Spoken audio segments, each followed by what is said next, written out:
একটা সত্যিকার চ্যালেঞ্জের মুখে পড়ে আওয়ামী লীগ কতটা ছন্ন ছাড়া হয়ে গেছে, দিশেহারা হয়ে গেছে, সেটা বোঝা যায় তাদের বয়ানের উল্টো পাল্টা ভুল দেখলে। আমি গতদিনই এটা বা দুদিন আগেই এটা নিয়ে কথা বলেছিলাম। আমি আজ আরেকটা এক্সাম্পল দিতে চাই। সেটা হচ্ছে এই যে ঘটনাগুলো ঘটছে, আমাদের সামনে একটা ন্যারেটিভ আনা হচ্ছে, সেটা হলো বিএনপি জামাত আসলে কোটা সংস্কার আন্দোলনের স্টুডেন্টদেরকে সামনে রেখে সারা দেশে এই ঘটনা ঘটিয়েছে এবং এই অভিযোগের মাধ্যমে এবং এই অভিযোগের পর তারা কতগুলো স্টেপস নিতে শুরু করেছে। আসসালামু আলাইকুম প্রিয় দর্শক, বাংলাদেশে যে চলমান এই কোটা আন্দোলনটি রয়েছে, এই কোটা আন্দোলনটি মূলত তারেক রহমান বিদেশ থেকে পরিচালনা করছে এমনটা কিন্তু এই সরকারি দলের লোকেরা বলছে এবং ডিবি হারুন কিন্তু এটা স্পষ্ট বলেছেন যে এটা বাহির থেকে পরিচালনা হচ্ছে। আরও বিভিন্ন কথা কিন্তু তিনি বলেছেন এবং কোটা আন্দোলনে বিশেষ কয়েকটি গুরুত্বপূর্ণ বিষয় সে নিয়ে আজকে আমাদের আলোচনা এবং এই সরকার আর কতদিন টিকে থাকতে পারবে, এই সকল তথ্য নিয়ে গুরুত্বপূর্ণ আলোচনা করেছেন জাহিদ ভাই। আমরা জাহিদ ভাইয়ের আলোচনাটি শুনবো, তারপরে বিস্তারিত আলোচনা করব। কর্মী গ্রেফতার হয়েছেন, টর্চার্ড হচ্ছেন। সরকারের বক্তব্যটা এরকম যে এটা কোটা দিয়ে শুরু হয়েছে, স্টুডেন্টদেরকে সামনে ঢালের মতো ব্যবহার করে পেছন থেকে বিএনপি জামাত তাদের নিজেদের লোক, এবং তারা যে শব্দটা ব্যবহার করছেন অহরহ হরদম, সেটা হচ্ছে কিছু টোকাই ভাড়া করে তারা এই মুভমেন্টটা করেছে, কিছু টাকা পয়সা ধরিয়ে দিয়ে। এবং লন্ডন থেকে জনাব তারেক রহমানের নাম কেউ স্পষ্টভাবে উচ্চারণ করছেন। আমরা ঢাকা ডিবির প্রধান জনাব হারুন স্পষ্টভাবে তারেক রহমানের কথা বলছেন, উনি কী বক্তব্য দিচ্ছেন, নেতাকর্মীরা চুরি পরে চলে যেতে হবে, এই কাজটা করতে না হলে এইসব কথা বলছেন। আবার প্রধানমন্ত্রী গতকালই উনি যখন বিটিভি দেখতে গেছেন, বিটিভিতে যা যা হয়েছে সেটা দেখতে গেছেন, সেখানে একটা বক্তৃতা করেছেন। সেই বক্তৃতায়ও তিনি লন্ডন থেকে কথাটা বলেছেন। তার মানে এই ঘটনাগুলো আমরা ধরে নেই জনাব তারেক রহমানের নির্দেশে এবং নিয়ন্ত্রণে এবং পরিচালনায় ঘটেছে, ধরে নিলাম তর্কের খাতিরে। কি কি ঘটলো? বাংলাদেশে এমন একটা পরিস্থিতি তৈরি করা হলো যে সরকার কারফিউ জারি করা ছাড়া আপাত শান্ত অবস্থাও তৈরি করতে পারেনি। মানে খেয়াল করি আমরা, সরকার চাইলে কিন্তু মিলিটারিকে সিভিল ফোর্স, সিভিল অ্যাডমিনিস্ট্রেশনের আন্ডারে ডিপ্লয় করতে পারতো উইদাউট কারফিউ। মানে আপনি পুলিশ দিয়ে পারেননি, বিজিবি আনলেন, নির্বিচারে মানুষ হত্যা করলেন, আহত করলেন, পারেননি। আপনি মিলিটারি ডিপ্লয় করতে পারতেন সিভিল অ্যাডমিনিস্ট্রেশনের অধীনে কারফিউ ছাড়া, সেই সাহস হয়নি। আপনি দুটো অস্ত্র, সর্বশেষ অস্ত্র একসাথে ব্যবহার করেছেন, যেখানে মিলিটারিকে আমরা স্পষ্টভাবে, দলের সাধারণ সম্পাদক তো বলেছেনই, দেখা মাত্র গুলি করা হবে যদি কেউ কোনো কেওস তৈরি করার চেষ্টা করে। মিলিটারিকে আমরা একই ধরনের মাইকিং করতে শুনেছি। সো আপাত শান্ত অবস্থার জন্য একেবারে সর্বশেষ যে অস্ত্র, লাইফ সাপোর্ট বা ভেন্টিলেটর আইসিইউতে যেমন দেওয়া হয়, সেটা এনে এখন পর্যন্ত সরকার বেঁচে আছে। সো এই পরিস্থিতি তৈরি হয়েছে। কি কি হলো? এর মধ্যে সরকারের অনেকগুলো গুরুত্বপূর্ণ স্থাপনা, বিটিভি, সেতু ভবন, মেট্রো রেল, এলিভেটেড এক্সপ্রেসওয়ে, আরও কিছু, স্বাস্থ্য অধিদপ্তর, দুর্যোগ ত্রাণ মন্ত্রণালয়, এরকম অনেকগুলো, এবং কয়েকশো, সংখ্যাটা 150-200 সম্ভবত, পুলিশ এবং নিরাপত্তা বাহিনীর স্থাপনা, থানা, ফাঁড়ি, পুলিশ বক্স, বিজিবির থানা, পুলিশের ইনভেস্টিগেশনের পিবিআইর অফিস, এরকম অসংখ্য জিনিস আক্রমণের শিকার হয়েছে, জ্বালিয়ে দেওয়া হয়েছে, প্রচুর ক্ষয়ক্ষতি হচ্ছে। তার চাইতেও বড় কথা হচ্ছে একটা জেলা, নরসিংদীতে সম্ভবত, আমি উল্লেখ করলে, একটা কারাগার ভেঙে ঢুকে সব কয়েদিদেরকে বের করে দেওয়া হয়েছে, কারাগারের সব নথি পুড়িয়ে দেওয়া হয়েছে, 85টা অস্ত্র লুট হয়েছে, যার মধ্যে মাত্র 11টা শটগান, বাকিগুলো হচ্ছে চাইনিজ অ্যাসল্ট রাইফেল, 8,500 রাউন্ড গুলি। আমি স্মৃতি থেকে বলছি, সংখ্যাগুলো এরকমই দেখিয়েছিল টিভিতে সম্ভবত। সো এই পরিমাণ ঘটনা ঘটানো হয়েছে, ঘটিয়ে এমন পরিস্থিতিতে সরকারকে নিয়ে যাওয়া হলো যেখানে সরকারকে আক্ষরিক অর্থেই পাখির মতো গুলি করে মানুষ মারতে হয়েছে। যদিও আজকের পৃথিবীতে পাখিও যেন তেন করে গুলি করে মেরে ফেলা যায় না, এসব নিয়ে আলাপ আছে, তারপর আমরা এভাবে বলি তো। সো এটা করে সরকারকে এখন পর্যন্ত ঠিক আছে। আমি ব্যক্তিগতভাবে মনে করি সরকার খুব লম্বা সময় টিকবে না। কেন টিকবে না আলাদাভাবে কথা বলবো, আবারও বলছি। সো এই ঘটনাগুলো সব ঘটিয়েছে কে? জনাব তারেক রহমান। এখন এই ঘটনাগুলো ভালো কি খারাপ, ওই ডিবেটে এখন আর না ঢুকি। কেউ বলতে পারেন হ্যাঁ, ভ্যান্ডালিজমের আলাপ যখন আসে, আমি 96 সালে কি আওয়ামী লীগ করেছে খুব বেশি তথ্য অনলাইনে পাওয়া যায় না, তাদের এটা একটা লাখ, তখন তো আর অনলাইনে ইয়ে ছিল না। তারপর রেট্রোস্পেক্টিভ নানান রকম রিপোর্ট 2-4টা যা পাওয়া যায় আমি আপনাদেরকে পড়ে শোনাবো হোয়াট দে ডিড। প্রচুর তথ্য এখন আমরা যদি খুঁজি পাবো। যাই হোক, আমি ওই ডিবেটগুলোতে যাচ্ছি না, একদমই যাচ্ছি না। আমি তর্কের খাতিরে সরকারের সব কথা ধরে নিচ্ছি এবং জনাব তারেক রহমানের নেতৃত্বে, নির্দেশনায়, ফাইন্যান্সিংয়ে, পরিকল্পনায়, বুদ্ধিতে এই ঘটনাটা ঘটল।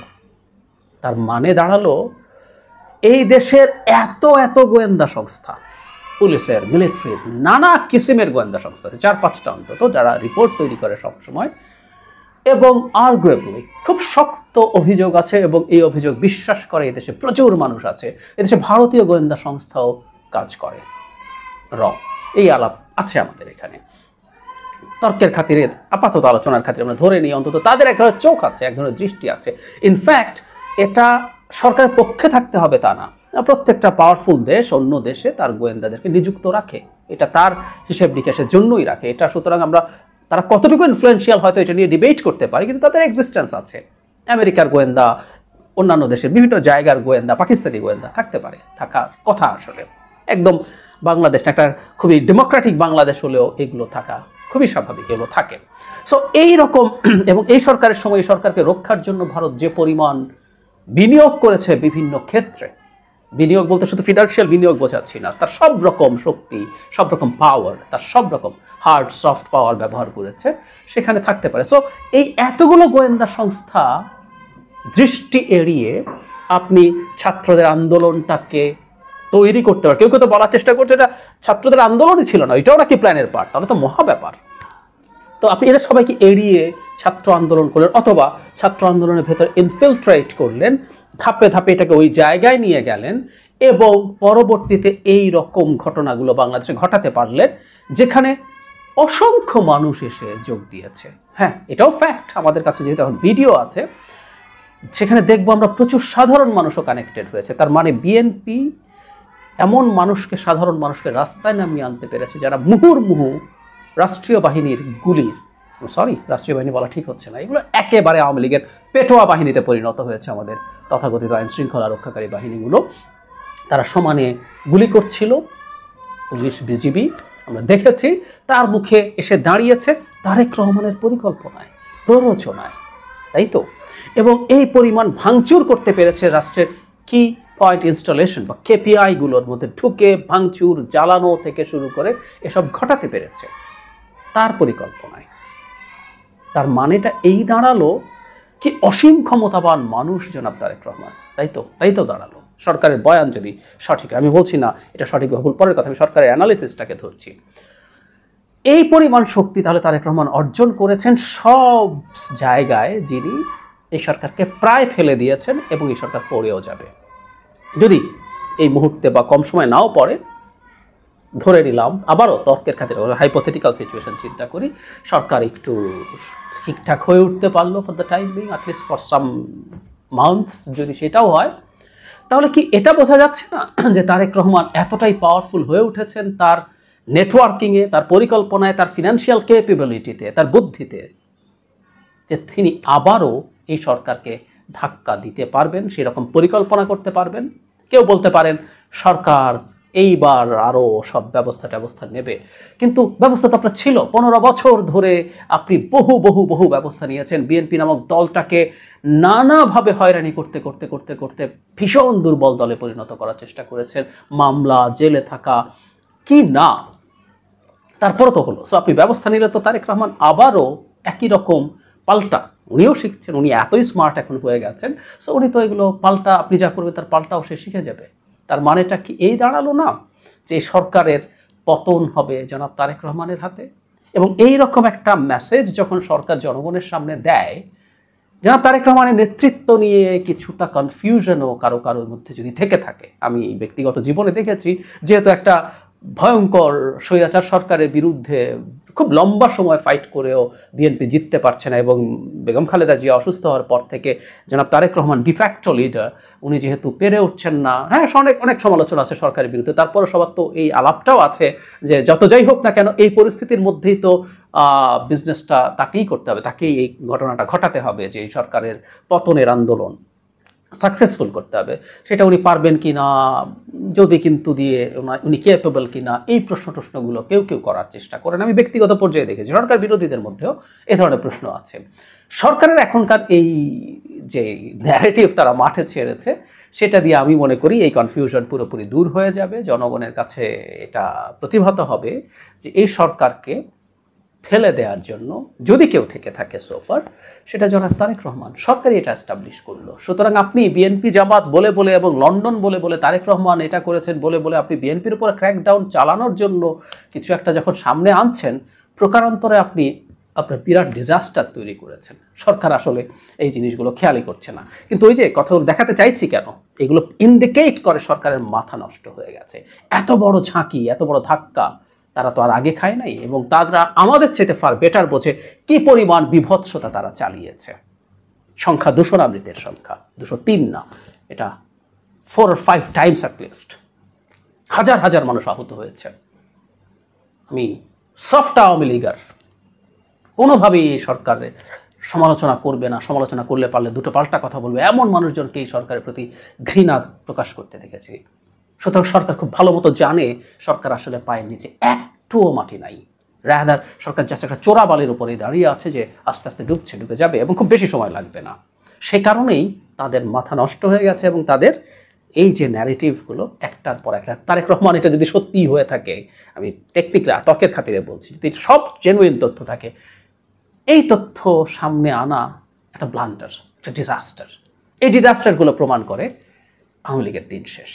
প্রিয় দর্শক, এতক্ষণ শুনছিলেন জাহিদুর রহমানের মুখ থেকে যে এই সরকারের যে অবস্থা, তাদের অবস্থা কোথায় গিয়ে দাঁড়িয়েছেন, এবং এই তারেক রহমান যে বাহির থেকে এই কোটা আন্দোলনটি পরিচালনা করছেন তা কতটুকু বাস্তব এবং সেই কথাটি কতটুকু যৌক্তিক।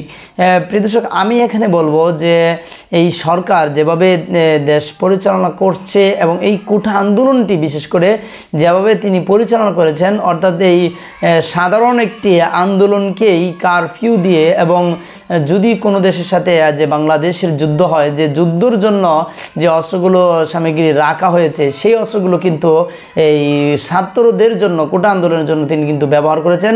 অর্থাৎ এটি একটি 71-এর যুদ্ধকেও কিন্তু পিছিয়ে ফেলিয়ে দিয়েছেন সরকার। কারণ এমন পরিস্থিতি এমনভাবে পরিচালনা করা, এটা কিন্তু কোনো সরকারের মানে নীতিমালা বা তার নির্দিষ্ট আদর্শের ভিতরে পড়ে না, এমনভাবে পড়েছে না। আমরা কিন্তু আরেকটি ভিডিওতে আমরা দেখেছি উবায়দুল কাদের যেভাবে আওয়ামী লীগকে লেলিয়ে দিয়েছেন। তিনি যেন বলেছে ওয়ার্ডে যে আওয়ামী লীগদের সজাগ থাকার জন্য বলছে যে তিনি একটি কথা আগে বলতেন খেলা হবে, এই সে খেলা হবে না, কিন্তু এখন বাদ দিয়েছেন। কিন্তু এখন চিৎকার দিয়ে সজাগ থাকার যে খেলাটা, খেলার জন্য সবাইকে জাগ্রত করে দিয়েছেন, এটা কিন্তু পরিপূর্ণ উবায়দুল কাদের হাতেই কিন্তু এই যে আজকে যে খেলাটা আমরা দেখলাম, এবং যে কোটা আন্দোলনের যে পরিস্থিতি, এই কোটা সংস্কার আন্দোলনের যে জীবন দিতে হয়েছে মানুষকে, এটা কিন্তু এই উস্কানিমূলক বক্তব্য থেকেই আমরা আশা করি এমন পরিস্থিতি হয়েছে।